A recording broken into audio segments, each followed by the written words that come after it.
Hi, I'm Dan Augusto, and welcome to the Gearwire Amp Lab. We're taking a look at the Epiphone Triggerman 60 DSP.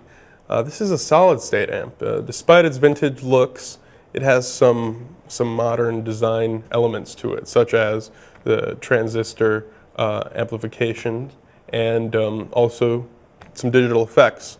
It has a delay, flange, chorus, and then a dedicated reverb. So let's take a quick look at the back of the amp. Okay, from left to right, we see an 8 ohm minimum extension speaker output. There's actually a speaker cabinet that's made to act as an extension speaker to this that Epiphone puts out. After that, we got a DI output, and then there's the level for it. We also have an aux in and out, along with an aux in level pot. There's also a jack for the foot switch that will control which channel you're on, as well as your digital effects, turn them on or off. And then, of course, lastly, we have the effects send-return loop. All right, back on the front. Obviously, we know that there's 2 channels on this amp. Channel 1 actually is our gain channel.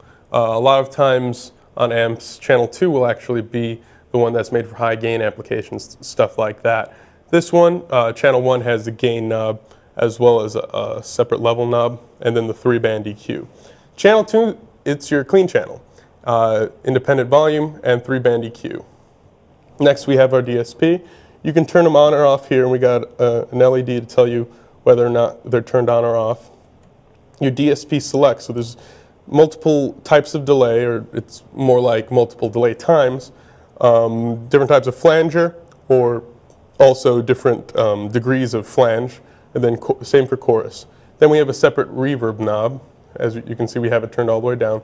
And then a master volume that is basically just for the whole thing. It also has a headphone out, which is nice if you just want to practice inside of your apartment, dorm, whatever, or if you just want to not bother mom too much. All right, so let's take a listen to how this sounds. We have it mic'd up with a Shure SM57, about 1 inch from the grill cloth, and an AKG 414 XL2. That's about 2 feet from the grill cloth, and it's in cardioid pattern. It doesn't have any pads or anything like that on there. So we're on channel 2, our clean channel. All the EQ is up to midnight. We have the volume up just above 2 o'clock, and we have our DSP turned off.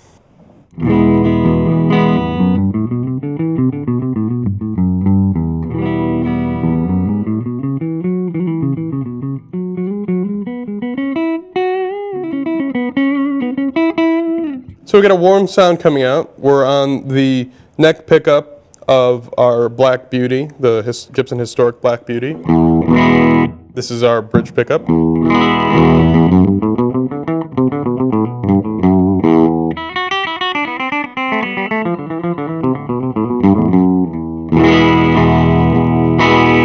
So it's pretty clean, but we do still have a bit of breakup.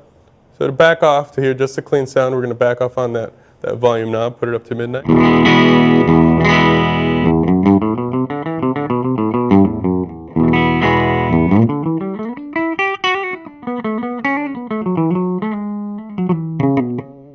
All right, let's see what our EQ can do. I'm going to turn up the treble, turn down the bass a bit. Seems like we got a lot of bass, so I'm going to turn that down, see how that sounds.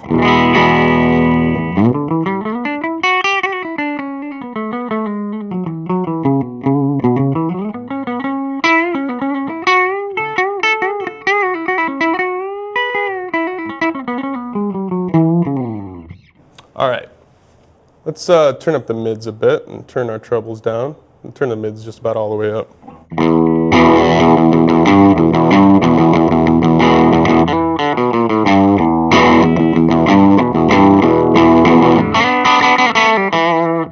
All right, so that's a nice twangy sound we're getting with the mids. I'm going to turn them back up to about midnight.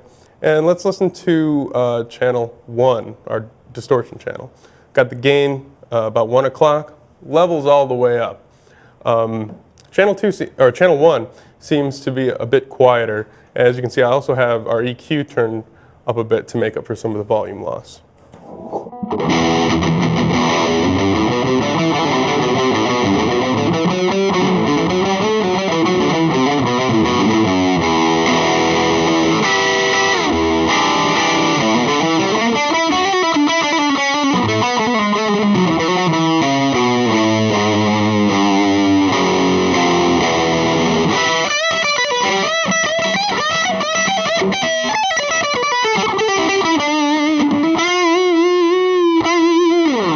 All right, so we got a lot of distortion, a lot of sustain. You can kind of tell it's a solid state amp, of course, but it doesn't sound all that bad. The speaker sounds nice. We're actually pretty quiet right now. We could really start moving some air out by turning that master volume knob up, but I'm not going to do that just yet. Let's see how it cleans up first, and then we'll see how well it crunches when we turn the gain all the way up. What I'm also going to do is bring down some of that bass once again. Sort of a muffled tone a little bit. Maybe taking that bass will give it some more cut. I'm going to turn up the treble just a little bit.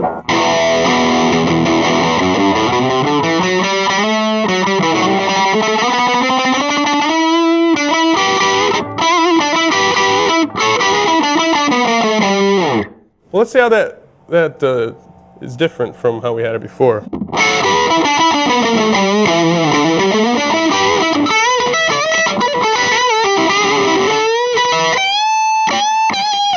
All right, this is definitely more distorted, but there's really not all that much difference. I can find that you find that happen a lot on solid state amps. Let's see how it sounds almost all the way down.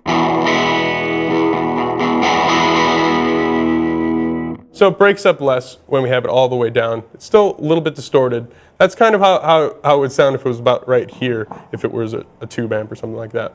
Let's turn it up all the way. Oh, we're starting to get a lot of feedback on there, so I'm going to turn down the level.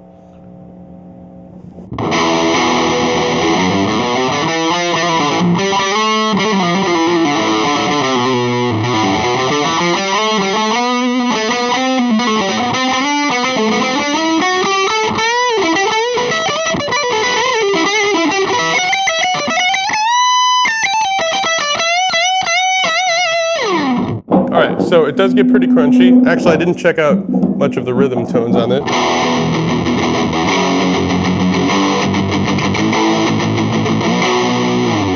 So, not exactly the tightest tone that you'll hear. I'm going to go back to channel 2. Just do a little quick tune. Alright, turn the volume back up. And turn on our effects. I'm going to put it on the first delay setting and see what that sounds like.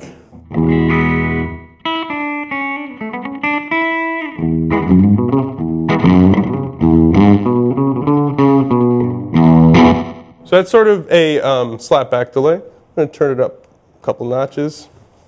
All right, so we're getting more of an echo.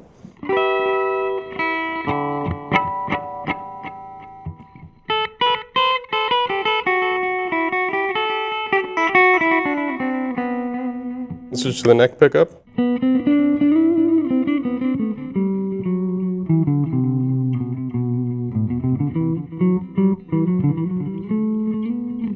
right, turn it up a bit more. Just a couple notches, do it 2 at a time.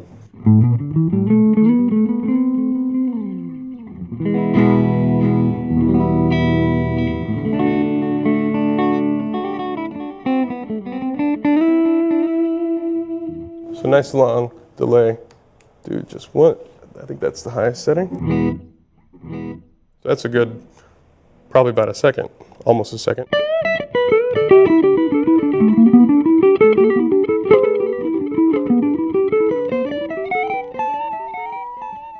All right, let's check out the flange on here. All right, that's the first setting.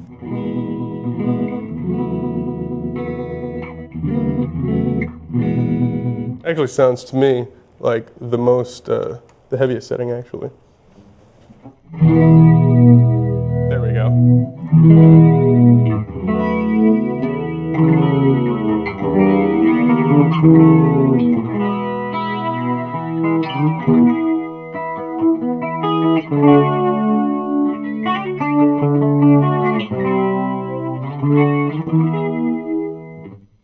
All right, let's try one of the middle settings.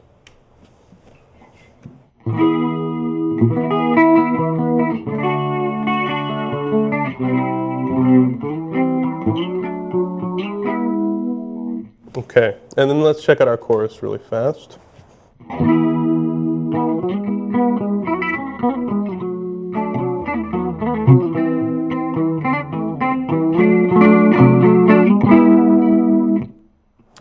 let's do one other setting on the chorus.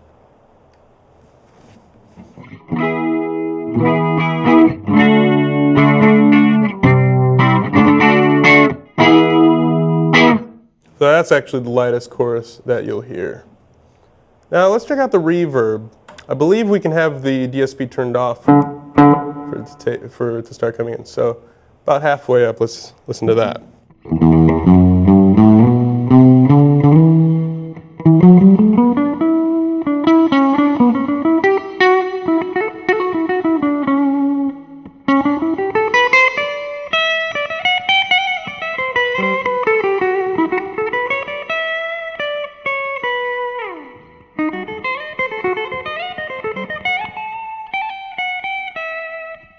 Let's try it all the way up.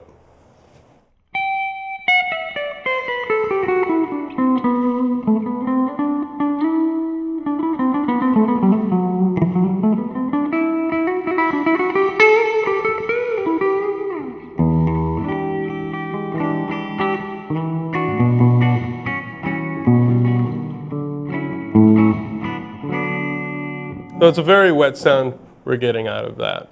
Now, we really haven't cranked the amp. We see that the master volume has been at about 9 o'clock the whole time. This amp can push out quite a bit, and when you start turning it up, you're going to get more speaker distortion, and it's going to be more of a rock and roll tone. We're really not going to be able to get into that here because it'll probably blow out my ears. But anyway, we got a chance to look at both channels of the Triggerman 60 DSP, as well as the effects that are available. So thanks for checking out this Epiphone amp here at Gearwire.com.